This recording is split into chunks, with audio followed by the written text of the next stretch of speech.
Bienvenue sur le podcast des catalyseurs engagés des organisations, proposé par Andrea Dicane. Transformer pour redonner du sens. Au cœur des organisations. Bonjour à toutes et à tous. Tout ce qui est grand se développe avec passion.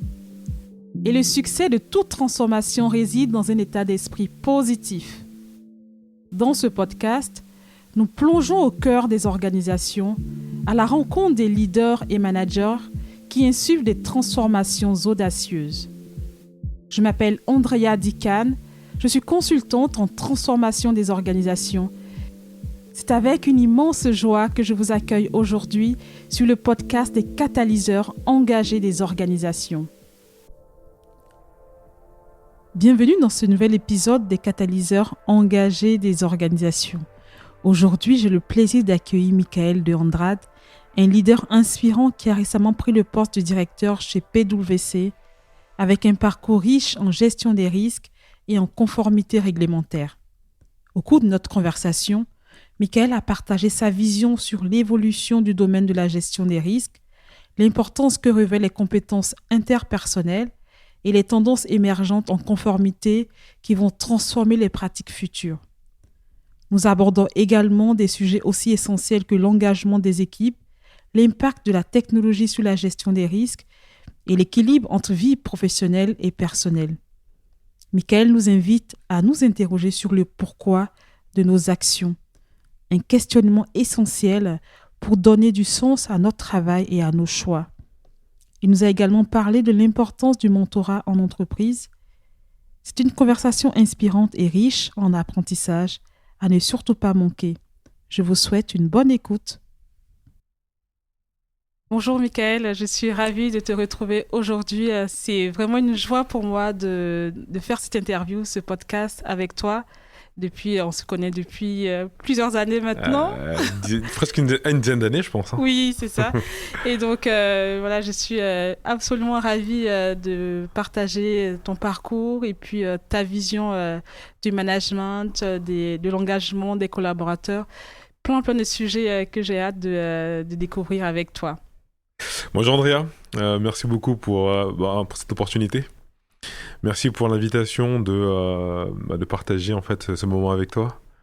J'ai trouvé génial quand tu m'as dit que tu avais un podcast déjà l'initiative, parce que je trouve qu'il faut beaucoup de courage et d'engagement pour pouvoir faire cela.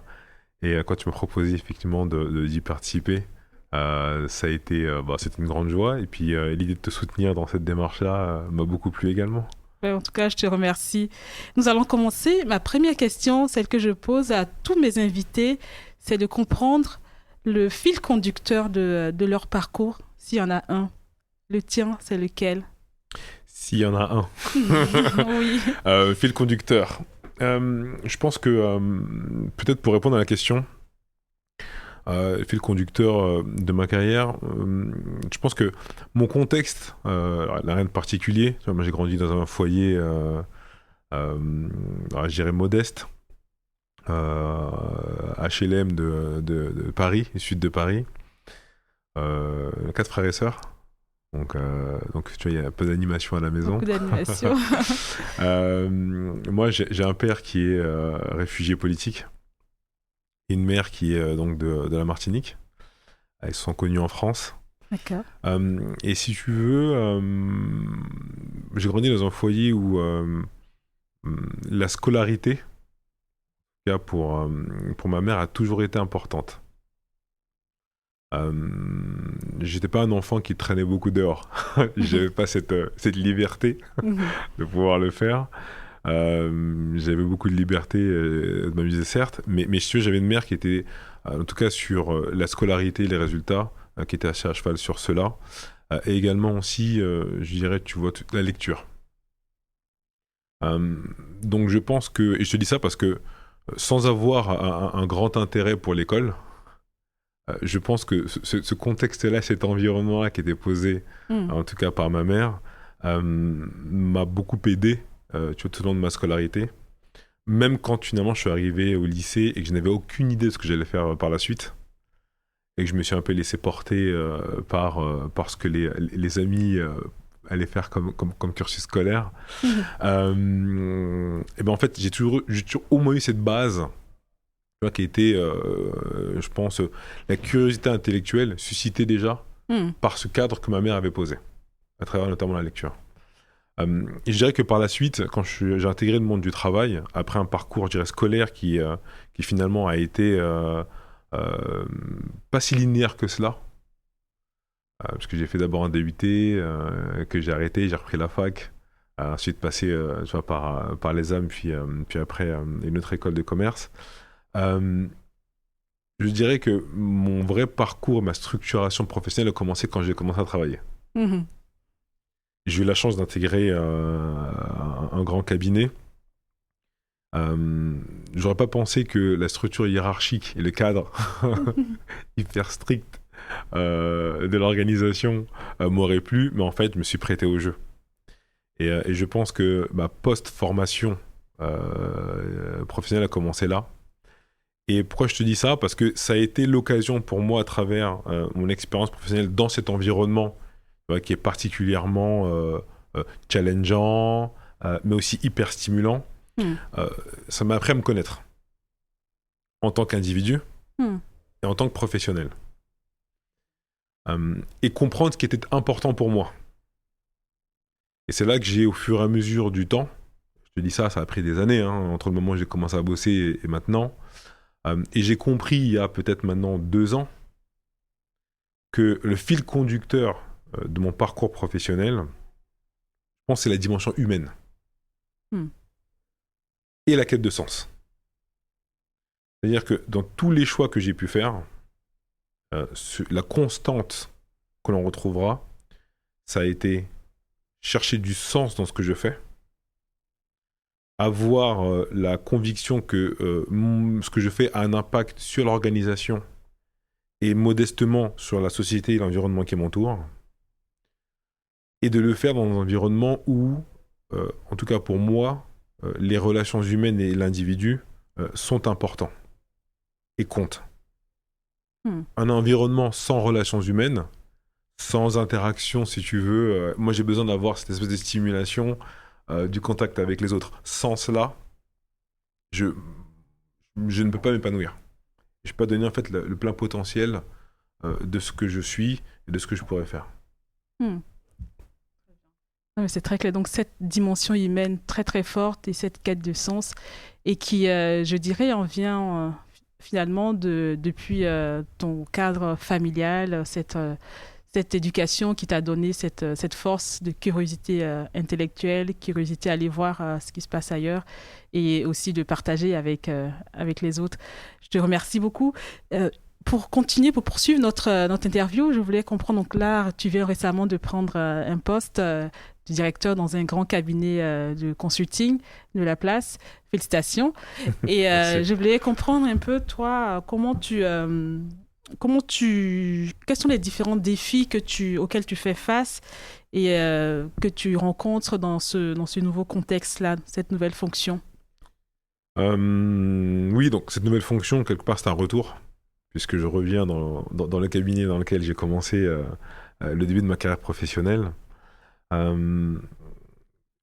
Les cabinets de conseil, en tout cas, ça n'engage que moi, sont des environnements qui sont particulièrement stimulants.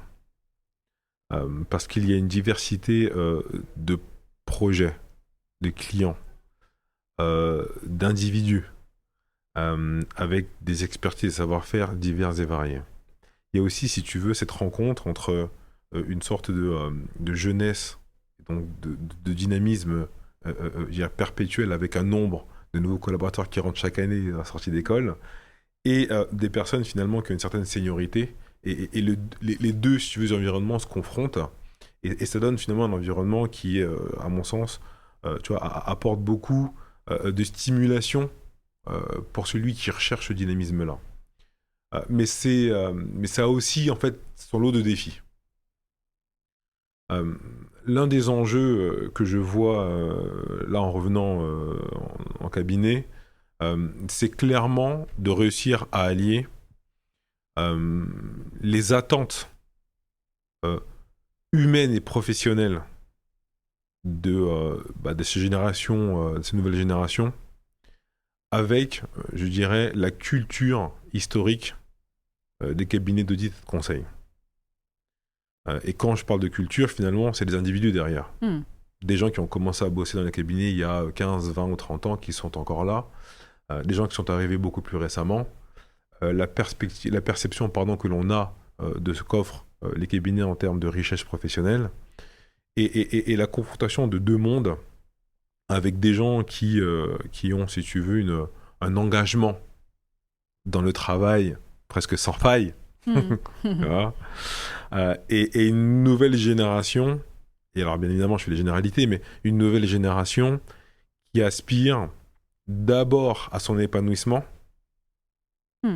et ensuite, si tu veux, à inclure cette dimension professionnelle dans un épanouissement. C'est-à-dire qu'avant, je dirais peut-être que tu mettais le travail au cœur des éléments qui vont t'épanouir, et aujourd'hui, le travail est une composante, mais n'est pas le cœur de ce qui va contribuer à ton épanouissement. Et finalement, ce choc culturel s'exprime pleinement dans les cabinets. Et le défi, c'est comment tu continues à délivrer à tes clients en fait des prestations de qualité qui demandent un certain engagement. Bien sûr. Avec des collaborateurs maintenant qui aspirent à vivre des choses en dehors du cabinet, certes, mais qui aspirent beaucoup plus à vivre, à chercher une notion de plaisir au quotidien, plus qu'une notion d'engagement professionnel. Et la notion de plaisir, c'est subjectif. Oui, en fonction des Exactement. Et le niveau d'engagement qu'on retrouvait avant, moi je me rappelle quand j'ai commencé à bosser, chez un manager me demandait de faire quelque chose, même si c'était de faire des photocopies, je pensais même pas à dire est-ce que je pourrais refuser, tu vois. C'était même pas un sujet pour moi. Aujourd'hui, on est dans notre rapport, tu vois, où on va questionner cela. Et moi, je trouve ça génial, parce qu'il y a une liberté aujourd'hui dans l'expression des attentes des uns et des autres qui est beaucoup plus forte que quand moi j'ai commencé en cabinet il y a une dizaine d'années maintenant. Ça, c'est génial. Mais comment on trouve l'équilibre entre ces cultures qui cohabitent au sein du cabinet? Comment on trouve l'équilibre entre ces collaborateurs qui ont des aspirations différentes? Il y a eu de forts changements culturels ces dernières années. On parle beaucoup plus d'inclusion qu'avant. Et quand je parle d'inclusion, c'est très large. Oui. Ça va aussi bien des minorités, tu vois, des personnes qui pourraient avoir des handicaps, des personnes également aussi, tu vois, qui ont une orientation sexuelle, tu vois, qui est différente de celle, entre guillemets, qu'on qualifierait de traditionnelle. Donc, on est dans des défis à la fois d'intégration des aspirations des uns et des autres, dans un contexte où on essaie d'aller tout dans une direction unique. C'est très vrai, hein. Effectivement, on est dans une atmosphère où il faut pouvoir prendre en compte l'unicité de chaque collaborateur. Exactement. C'est un challenge, effectivement, pour les organisations, pour les managers, d'arriver à intégrer tout le monde, à prendre en compte aussi, parce que dans la balance, c'est ce que tu disais, dans la balance, aujourd'hui, il n'y a plus que le travail. Il y a le travail, mais il y a d'autres choses qui rentrent en ligne de compte dans cette balance. Et il faut être à mesure de le prendre en compte. C'est ça.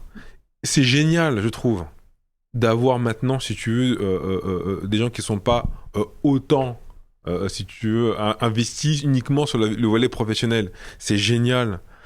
Mais comment on arrive de ces singularités qui s'expriment à créer une sorte d'unité tu vois, dans ce qu'on peut proposer. Et ça, c'est un vrai défi. Un défi. Ok, effectivement, oui, ça va forcément impacter l'efficacité de l'entreprise. Hein. Tu disais l'efficacité des missions chez notre client. Les relations interpersonnelles, la capacité finalement à mobiliser les gens, tu vois, pour délivrer des missions quelquefois dans des délais qui sont quelquefois courts, avec un certain niveau d'engagement. Comment tu arrives finalement en fait à créer, je dirais, de l'engagement de la part de l'ensemble des collaborateurs à l'aise d'un objectif qui est le même, avec des aspirations qui sont différentes. C'est une vaste question. Michael, j'ai regardé ton parcours, je l'ai suivi aussi de loin depuis toutes ces années. Et tu as une carrière riche en gestion des risques. Tout ce qui est contrôle interne, ce sont tes sujets. Comment tu as évolué, tu as vu évoluer le domaine de la gestion des risques, au regard aussi de la technologie, toute cette évolution qu'on voit, que ce soit l'intelligence artificielle, que ce soit aussi tous les secteurs de services financiers. Comment toi, tu as vu évoluer cet environnement? Alors c'est vrai que oui, je ne l'ai pas précisé en début d'entretien, mais je travaille moi, donc j'évolue dans l'univers du secteur assurantiel quasi depuis le début de ma carrière professionnelle. Ça fait partie aussi de du fil conducteur de ma carrière. Je crois que j'aurais pu le dire en début d'échange. Et c'est vrai que toujours dans les métiers de l'assurance ou effectivement du risque, d'abord comme auditeur financier, puis après j'ai basculé dans les métiers de la conformité réglementaire, du contrôle interne et de l'audit interne. Ce sont des métiers qui sont perçus de prime abord comme étant je dirais, et le terme français est intéressant, commissariat aux comptes par exemple. C'est des métiers qui sont perçus d'abord comme, je dirais, exécutés par des personnes qui viennent quelque part être des inspecteurs de travaux finis. Tu vois, quand tu fais du contrôle interne, bon voilà, quand tu fais de la conformité réglementaire, tu viens expliquer aux gens qu'ils doivent se conformer à un cadre existant. Bon. Ça c'est, je dirais, c'est de prime abord ce qu'on pouvait percevoir. Et je pense que c'était d'autant plus renforcé par le fait que tout ce cadre, en tout cas dans le secteur des services financiers, que ce soit la banque, l'assurance ou la gestion d'actifs par exemple, est arrivé par la régulation. Ce sont les régulateurs européens et français qui ont posé ce cadre en termes de structure de gestion des risques pour les organisations financières. Donc la conformité réglementaire, le contrôle interne, l'audit interne viennent de là. Le défi, mais finalement dès le départ qui naît de cela, ça a été comment, de ce qui est perçu initialement comme une contrainte posée sur les organisations, devient progressivement porteur de valeur ajoutée pour ces mêmes organisations et donc pour leurs collaborateurs. Et tout l'enjeu, l'évolution on la voit, tout l'enjeu est comment je fais évoluer le rapport, donc la culture risque des organisations. Ça passe par le profil des personnes qui occupent ces postes. Et pourquoi je dis cela, c'est que si les personnes qui sont les Chief Compliance Officers, les Head of Internal Control et autres ont cette volonté de porter une fonction risque porteuse de valeur ajoutée plus proche des métiers, alors on arrive progressivement à basculer de quelque chose qui est posé par un cadre réglementaire qui est une contrainte à une fonction que finalement nos pairs peuvent percevoir comme étant contributrice de valeur ajoutée. Ça, on le voit, on l'observe. Il y a vraiment ce shift, ce changement c'est progressif. Qui est progressif. Non, c'est progressif parce que la réalité, c'est que finalement, ces fonctions-là, elles sont aussi beaucoup sollicitées quand il y a un problème. Paradoxalement, donc, oui. Quand tu as un contrôle du régulateur qui vient qui t'explique que ton cadre réglementaire en termes de conformité réglementaire n'est pas correctement mis en œuvre, que ton dispositif de gestion des risques opérationnels n'est pas adapté, si tu veux, en fait, aux enjeux de gestion du risque pour ton organisation. Donc, en général, c'est là qu'on fait appel à ces profils-là. Mais pour autant, avec des gens qui ont cette sensibilité métier, qui ont cette volonté finalement de se mettre à la place, je dirais, de leurs collègues, c'est un peu dans un rôle comme un vie ma vie, oui, tu vois, oui. pour comprendre finalement les enjeux de celui qui est à côté de moi. Cette démarche-là contribue fortement à faire évoluer la perception que l'on porte de ces fonctions risques. Et donc oui, depuis maintenant une dizaine d'années, on observe ce shift. mais aussi avec, je dirais, des compliance officers ou des contrôleurs internes qui eux-mêmes changent de mindset et qui ont envie de se rapprocher des métiers, être beaucoup plus proches du terrain, de manière aussi à avoir une contribution beaucoup plus pertinente dans leur rapport d'expertise au quotidien. Et c'est ça, parce que le problème très souvent, c'est que l'autre, on sait ne pas connaître le métier de l'autre, de ne pas même savoir ce que l'autre fait, même si le bureau il est juste à côté. Donc dans cette perspective de pouvoir vraiment comprendre ce que fait l'autre. Et je pense que oui, tout de suite, on arrive aussi à mieux répondre aux attentes ou aux besoins et là, je le vois très bien parce qu'effectivement, moi, j'ai fait aussi le métier d'auditeur, auditeur financier. Et quand on arrive et qu'on ne comprend pas forcément pourquoi on est là et quelle est la finalité du contrôle qu'on apporte, c'est sûr que oui, ça demande du temps, mais avec de l'explication, avec la recherche l'envie aussi. Il y a l'envie de comprendre et de s'intéresser à ce que l'autre fait. Oui. J'ai eu la chance, quand j'ai commencé à bosser en cabinet, d'être, je dirais, mentoré par des gens qui avaient, je dirais, la culture du pourquoi. Poser la question pourquoi. Pourquoi tel collaborateur fait ce qu'il fait. Intéresse-toi finalement à l'activité de ton client. Comment est-ce qu'il produit, comment est-ce qu'il gagne de l'argent? Quelle est la source de son revenu? Comment il génère, si tu veux, son chiffre d'affaires? Quels sont finalement ses enjeux pour lui stratégiques? Comment il s'est organisé? Comment finalement cette direction qui est donnée par le top management est redescendue ensuite aux collaborateurs, mais jusqu'au comptable, tu vois, pour se l'approprier. Quand tu vas voir le comptable dans le cadre de tes audits financiers, pourquoi est-ce qu'il fait ce qu'il fait? Et je me suis rendu compte que ce simple mot « pourquoi », il est générateur d'un tel stress quelquefois. Parce je pense qu'on a perdu l'habitude de se demander pourquoi on fait les choses. Et j'ai vraiment eu la chance, et donc sans toute humilité, d'être accompagné par des gens qui, dès le départ, m'ont toujours challengé sur le pourquoi. Et ça m'est resté, en fait. Et donc maintenant, je dirais, moi, je me suis toujours attaché, que ce soit dans mon travail avec mes clients ou bien avec mes collaborateurs, c'est toujours comprendre, mais pourquoi, en fait, tu fais ce que tu fais? Quelquefois, ça met en difficulté. Quand on effectue une tâche de manière un peu répétitive et qu'on n'a pas de réponse à apporter, ça te met un peu sur la défensive.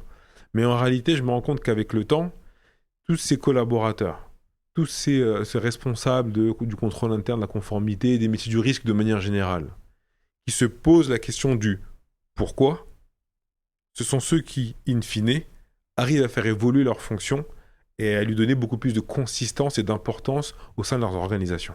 Donc vraiment l'importance de questionner régulièrement ce qu'on fait et comprendre l'objectif, la finalité de ce qu'on fait. Toujours.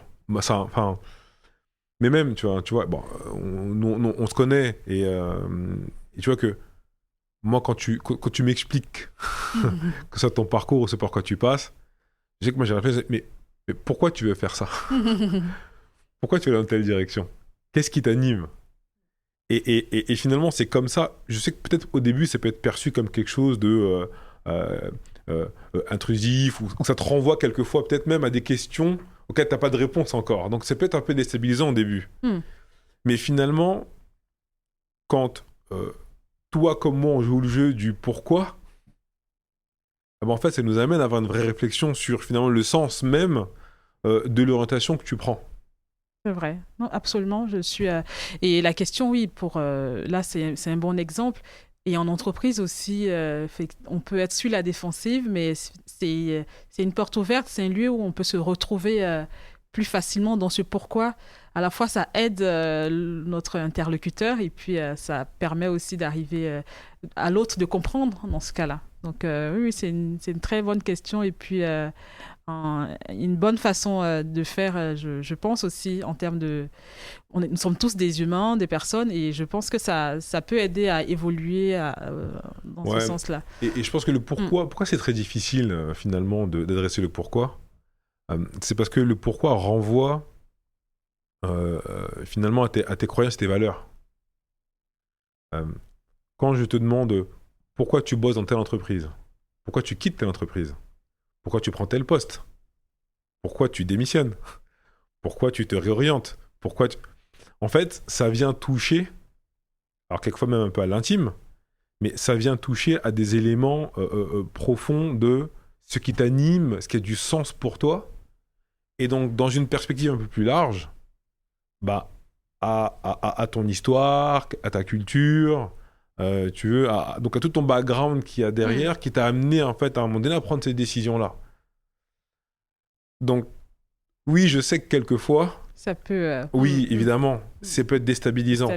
Oui. Mais globalement, je trouve que c'est ce qui amène à avoir des relations beaucoup plus, si tu veux, profondes.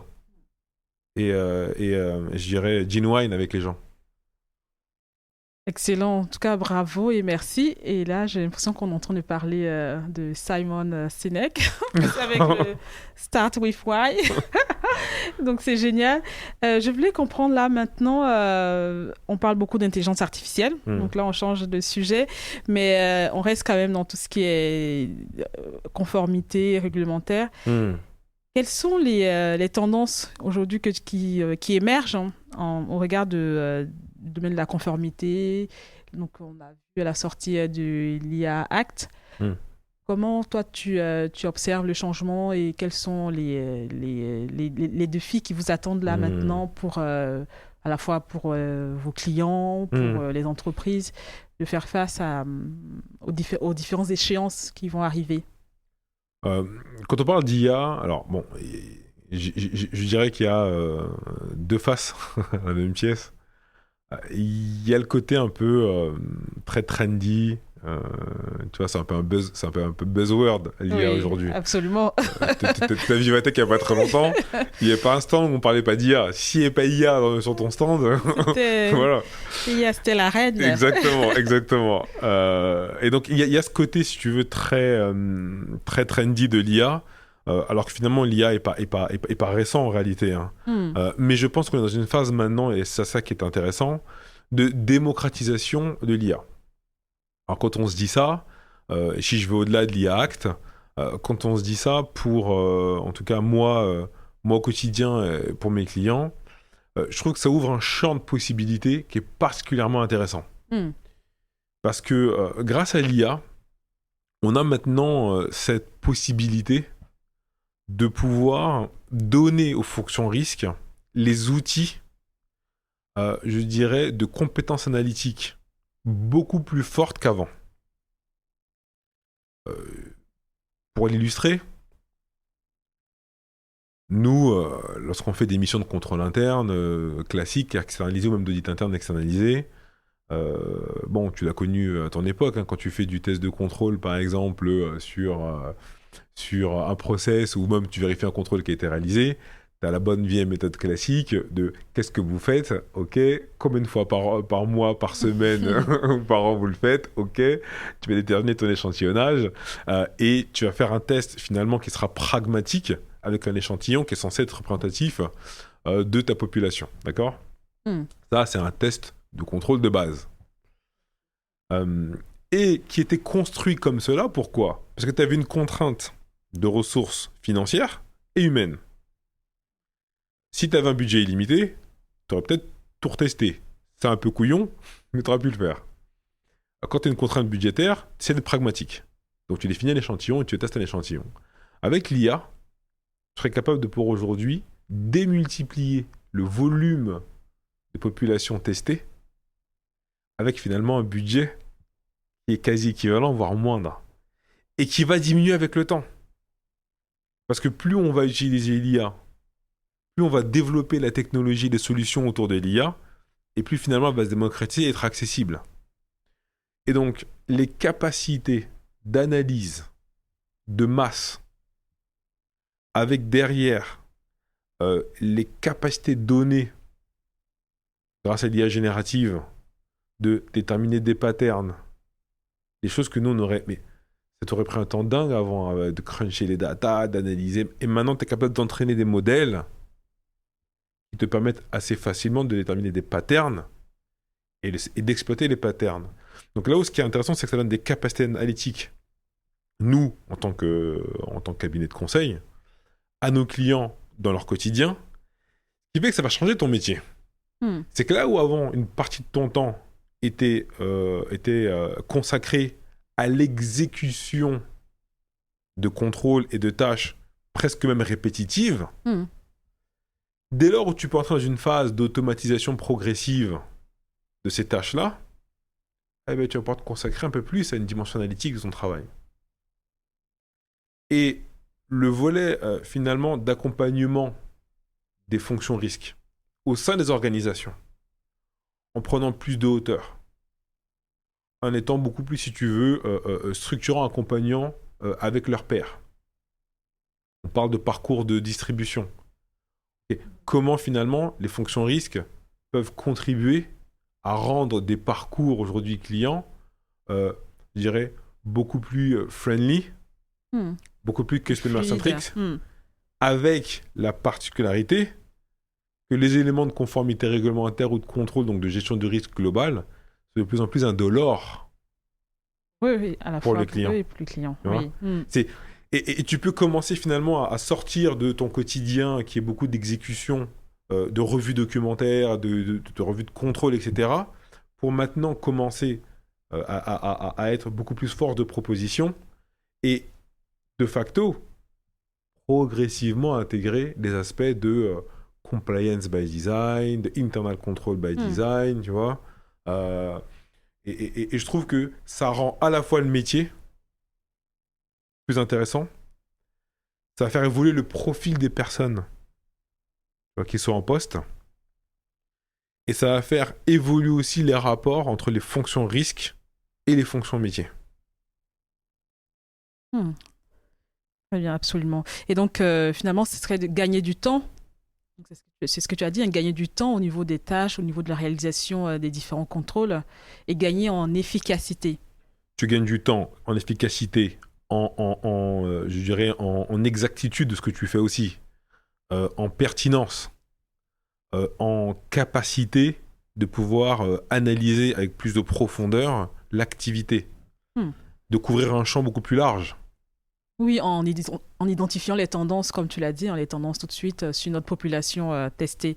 Et donc, effectivement, là, pour les entreprises aussi, d'être... c'est quoi concrètement quand on dit qu'il faut être réglementaire, il faut répondre aussi à toutes les réglementations liées à l'IA Act. Pour une entreprise aujourd'hui, c'est quoi? C'est qu'elle va mettre en place des contrôles des contrôles réglementaires pour tester les différents outils IA qu'ils ont en place en interne. Pour vous, concrètement, ça se matérialise comment? La logique derrière l'IA Act est un peu la même qu'on a eu il y a quelques années avec le RGPD. Absolument. Derrière l'IA Act ou le RGPD, il y a un point commun qui est l'utilisation de la donnée. Alors, le RGPD a adressé la donnée personnelle. L'IA Act vient adresser la donnée personnelle, mais la donnée tout court, mais plus large. Le point commun que tu retrouves entre les deux, c'est comment, dans ce contexte où finalement, grâce à l'open data et la capacité aujourd'hui qui est donnée en fait aux acteurs de s'approprier les modèles d'IA et de développer des solutions autour qui mettent à disposition en fait des organisations, les chatbots. Oui, qu'on a en entreprise. C'est l'IA, quelque part. Tout à fait, oui. Jusqu'à, par exemple, des robots advisors qui vont t'aider à choisir les contrats d'assurance, par exemple, que tu vas souscrire et les fonds dans lesquels tu vas investir, d'accord ? À un moment donné, il faut pouvoir donner un cadre à tous ces développements en s'assurant d'une chose qui est essentielle. Comment, in fine, toute cette technologie qui met à disposition des organisations pour apporter un service de meilleure qualité à leurs clients n'est pas préjudiciable aux clients. Et donc derrière l'IA Act, il y a cette volonté de l'Union européenne de poser un cadre en termes de pratique et d'utilisation de l'IA. Je pense que c'est pas tellement finalement de freiner l'utilisation de l'IA, c'est de poser un cadre. Alors c'est très européen. Hein. Oui, on l'a vu avec... Les anglo-saxons ont une approche un peu différente. C'est justement tester, allez-y, et je dirais c'est presque par jurisprudence qu'on va poser le cadre au fur et à mesure qu'on observera, si tu veux, des dérives. L'Union européenne a une approche différente, de dire, avec l'IA, on a un champ de possibles qui est juste extraordinaire, qui peut considérablement améliorer les pratiques des uns et des autres, c'est vrai, mais qui peut aussi, finalement, faire l'objet de dérives. Et de dérives qui peuvent être préjudiciables pour toi et moi, par exemple. Et donc, c'est comment on encadre cela. Globalement, l'IA Act, c'est ça. Effectivement, donc il y a vraiment l'objectif de donner un cadre et de fixer aussi les différents niveaux de risque en fonction des différents... Tout à fait. Donc voilà, se dire, quand on parle d'IA et qu'on va parler de solutions qui ont été développées grâce à l'IA, elles n'ont pas toutes la même criticité et toutes les mêmes risques, je dirais, dans le traitement des données et pour les consommateurs. Et donc, c'est, à travers l'IA Act, c'est donner finalement une classification, je dirais, par risque des IA et s'assurer qu'en fonction du risque et de la criticité qu'elle présente, de mettre le bon cadre autour de manière à s'assurer qu'on a une bonne maîtrise de son utilisation et toujours dans l'optique de protéger l'intérêt des consommateurs. Et en face, oui, donc en fonction du niveau aussi du risque, vous allez mettre en place les contrôles adéquats, je suppose, les contrôles adéquats pour protéger le client ou faire en sorte que les données ne soient pas... C'est ça. Si je vulgarise globalement, c'est ça, c'est de te dire, tu as un niveau de risque plus important avec certaines IA parce qu'elles vont ou traiter des données qui sont finalement sensibles ou bien tout simplement aussi dans ce qu'elles vont permettre d'apporter comme solution. Et tout à l'heure, je te parlais par exemple du conseil en investissement, par exemple. Ok, si tu me conseilles l'investissement, comment je m'assure que le recueil finalement de mes besoins correctement est exécuté, que mon profil a bien été aussi identifié, et que du coup les produits qu'on va me proposer, les produits d'investissement qu'on va me proposer, finalement me sont vraiment adaptés au regard, tu vois, de mon appétence au risque, etc. Et donc, tu peux poser un cadre organisationnel et procédural autour, finalement, de cette solution-là pour assurer que la compagnie d'assurance ou l'organisme bancaire qui va utiliser cette technologie-là, finalement, l'utilise pour servir mon intérêt, et pas simplement dans une logique de proposer des produits qui quelquefois pourraient être intéressants pour l'une des parties et pas forcément pour l'autre ou moins pour l'autre.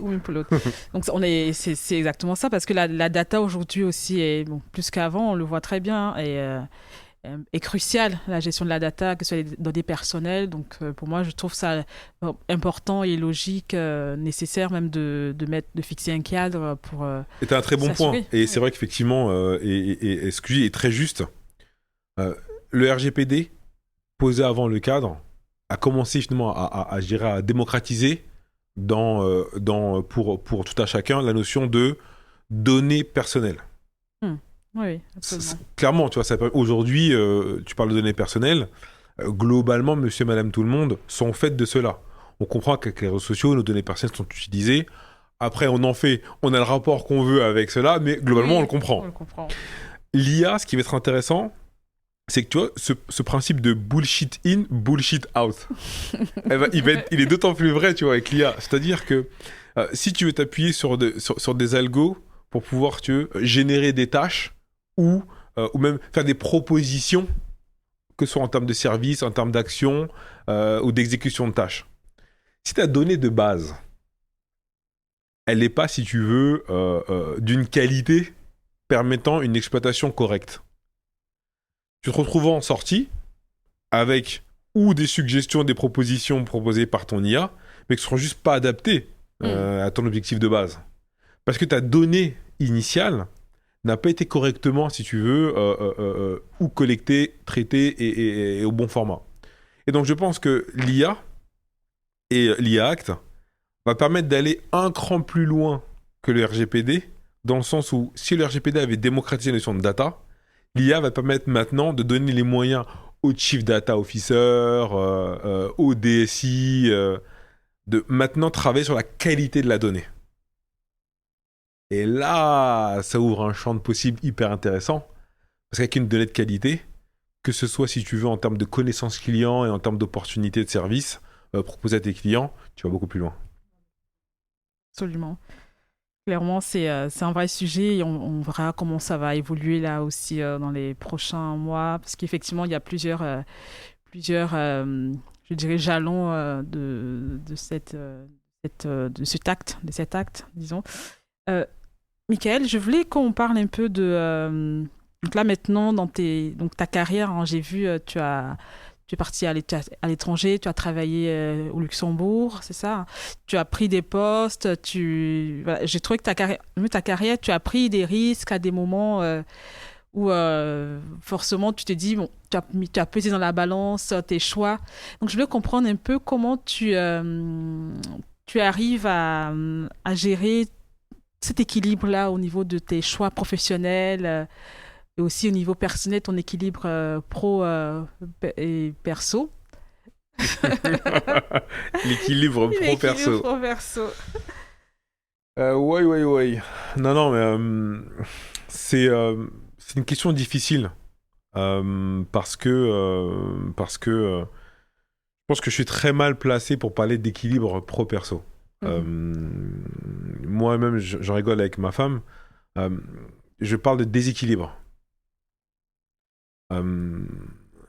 Déjà, pour répondre à ta question de base, tout ce que j'ai fait, donc que ce soit quand j'étais à Luxembourg, à Singapour, et puis revenu en France, je l'ai toujours fait avec mon épouse. Et on a toujours voulu tout faire à deux. Alors maintenant, on est un peu plus que deux, mais initialement à deux. Et je pense que déjà le socle de mon équilibre, de mon déséquilibre, c'est déjà un socle familial. Très, très clairement. Et je pense que pour elle comme pour moi, cette base familiale, elle est hyper importante. Nous, on a un pacte, elle et moi. Pacte d'associés. C'est exactement ça. Excellent. C'est mon associé. Et je suis son associé, tu vois. On est à 50-50. Remarque, je me demande si elle n'est pas à 60 et moi je suis pas à 40. mais non, mais vraiment, on a notre pacte. Et pour te donner un exemple, elle sait qu'elle a cette carte veto de mon choix professionnel. Il n'y a aucun choix professionnel que j'ai fait sans qu'elle me dise « Ok, on y va ». Et pas « Ok, tu y vas ». « Ok, on y va ». Parce qu'en fait, c'est elle et moi qui le faisons. Et je te parle de déséquilibre parce que déjà les choses changent dans la vie. Quand nous, on a commencé à bosser, on était sur la sortie de l'école, t'as une volonté de prendre beaucoup de responsabilités très rapidement, tu te donnes beaucoup dans ton travail, et déjà à ce moment-là, en fait, t'es dans le déséquilibre. Parce que tu acceptes volontiers de prendre une charge de travail, un investissement, parce que j'avais un objectif, et on a accepté collectivement d'avoir ce déséquilibre qui est nécessairement au dépend d'autre chose. Quand on est parti à l'étranger, que ce soit à Luxembourg, à Singapour, on a passé beaucoup de temps loin de ce que l'on aimait, par exemple. Oui, de la famille, effectivement des amis. On a loupé les anniversaires, on a loupé beaucoup de choses. Voilà. Mais on était en phase sur ce déséquilibre-là. On est en phase sur le fait, à un moment donné, de se dire « Ok, là, toi, tu vas mettre un coup d'accélérateur. » Et tout ce que je te dis là en termes de déséquilibre, oulala, dès lors que tu commences à avoir des enfants, tout ceci est remis en question pour au final y revenir. C'est-à-dire que là où tu pensais à un moment donné avoir trouvé un équilibre, tu te dis « Ah, ça va. On a trouvé une sorte de stabilité, on est parti. » Ah non, en fait, tu recommences avec tes enfants. Et donc, pour répondre à ta question, le défi, pour moi, il est constant et on échange beaucoup, en fait, elle et moi. Et donc ça, c'est la base pour pouvoir, si tu veux, prendre ces différents défis et le faire ensemble. Et ce qui fait que du coup, j'ai pas peur de prendre des risques. Dès lors, on est tous les deux et que elle me soutient,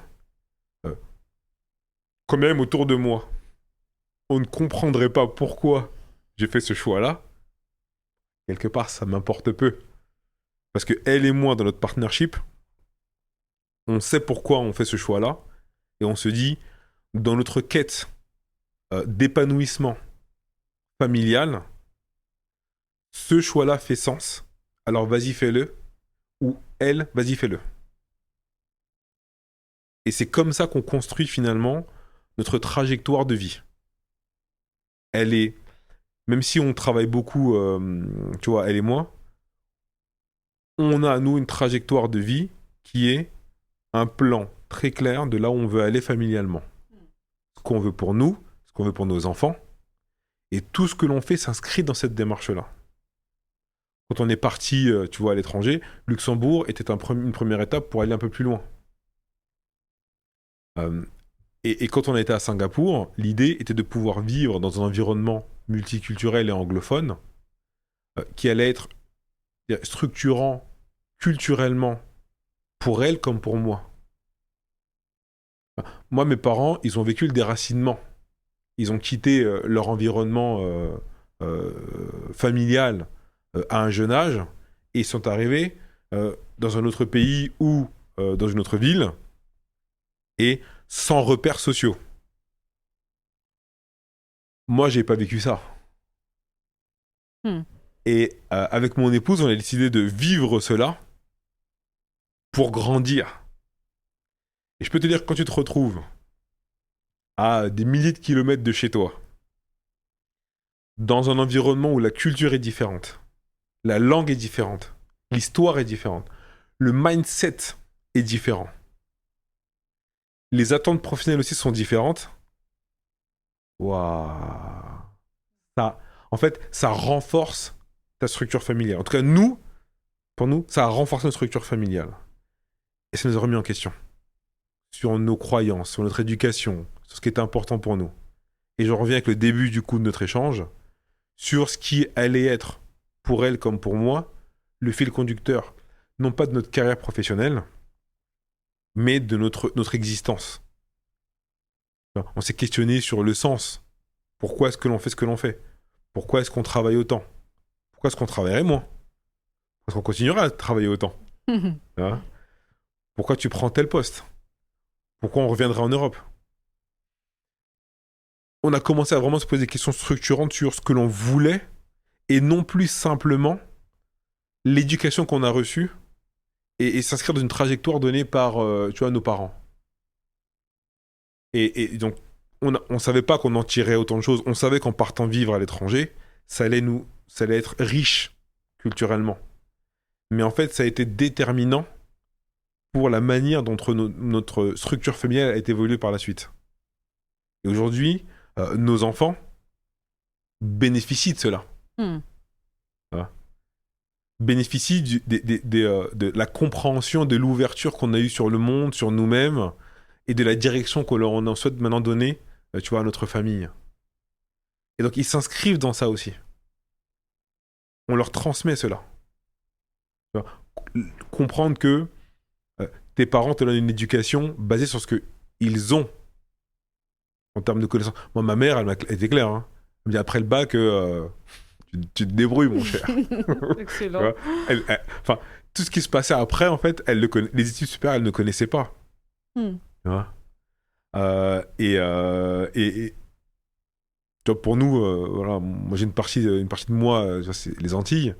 On était beaucoup dans une démarche de travailler pour avoir un emploi. En tout cas, c'est un peu comme ça que moi j'ai compris le message qu'on me faisait redescendre. Et quand on a vécu cette expérience à l'étranger, loin de tout et qu'on s'est posé des questions, par exemple, on a remis en question cela. On s'est dit, mais travailler pour avoir un emploi, non, c'est pas ce qu'on veut en fait. On revient au pourquoi. Exactement. Et t'en reviens au pourquoi. En tout cas, merci beaucoup, Michael, d'avoir accepté de te livrer à mon micro. C'était vraiment un plaisir. Ce que je retiens, c'est vraiment vivre le déracinement pour se retrouver. Et ça, tu l'as vécu, vous l'avez vécu. Je retiens aussi être en phase avec son déséquilibre. Ça, je trouve ça très fort parce qu'on parle beaucoup, d'équilibre, mais finalement, ta définition, je la trouve absolument extraordinaire parce que il faut pas chercher à être en équilibre, finalement, c'est vraiment être en phase avec son déséquilibre et en fonction des moments ou des périodes de l'accepter. Ça évoluera. Donc, je te remercie. Et comment faire pour te joindre pour les auditeurs et auditrices? Non, mais ceux qui souhaitent qu'on puisse poursuivre l'échange, parce que voilà, je pense qu'il y a tellement à dire sur le sujet qu'on a évoqué. Absolument, absolument. Je peux dire sur LinkedIn avec grand plaisir. Et globalement, je réponds à tout le monde. J'essaye de répondre à tout le monde. Bon, très bien. Merci beaucoup, Andrea. Merci, à bientôt. À bientôt, au revoir. Au revoir.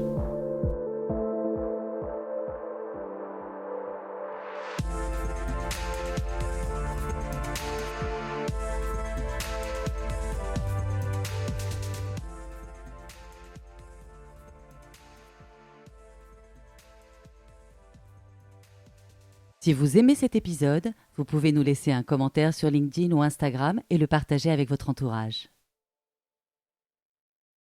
Si vous souhaitez sponsoriser le podcast des catalyseurs engagés des organisations ou nous proposer un partenariat, contactez-nous via le formulaire.